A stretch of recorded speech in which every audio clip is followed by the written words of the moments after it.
The theory in the 80s was a serial killer may have killed up to 13 red-headed women. It remained stone cold for decades until something remarkable happened. Elizabethton, Tennessee sits at the foot of the southern Appalachians in far east Tennessee. Carter County still celebrates the first wood frame house in Tennessee. It's old Tennessee, yet the county has only one unsolved murder ever. A teenage girl, redhead, found strangled and dumped in the woods at the base of Roan Mountain. I was in 4-H when I was young. 4-H.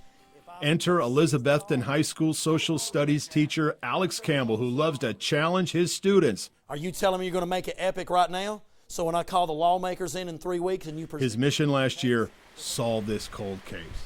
And so when we were looking into that, and you look up weird stuff on the internet, right? Dead, redheaded girls beside the road in Tennessee. And I'm trying to find anything I can, and I keep coming across these redhead murders. And so Mr. Campbell's sociology class dove in, using public search engines and the tools of the internet. They never did figure out the local murder, but they believed they found a serial killer.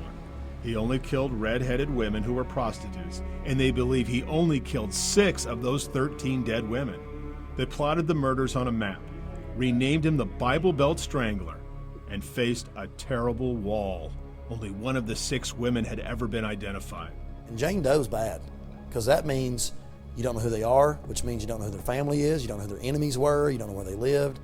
So it was kind of scary taking on a case with like nothing to go on. At the end of the school year, they held a press conference and revealed their findings, and now 1 year later, 4 of the 6 victims are identified. All the work they did created new interest in the case, new tips, and now names, and new champions. These women were no longer just random people. They had names. They were people. Like Tina Farmer, who was missing in Indianapolis. There was a Jane Doe in Campbell County just outside of Knoxville. Both women had a chipped tooth. Somehow we found ourselves on Reddit I really don't know how we got there, but there was a thread about this murder. Not a coincidence. The DNA proved the students right. And based on this map, they believe the killer is a Knoxville truck driver who would dump the bodies on his route, but never in his home county. Pretty much he's a white truck driver. I would say he's around 5'11", 6'2", between the ages of his mid-20s to his 40s. Kind of a stocky build. That's the reason why he could probably overpower these women. The class believes the first killing was right here in Cheatham County, still unidentified. And the serial killer, of course, is still unidentified.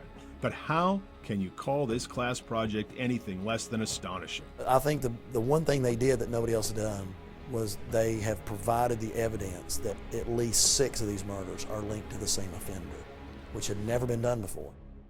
And if you still have doubt, an FBI profiler looked over the final report. His conclusion, quote, "I can't disagree with a single finding." I'm Dennis Ferrier, Fox 17 News.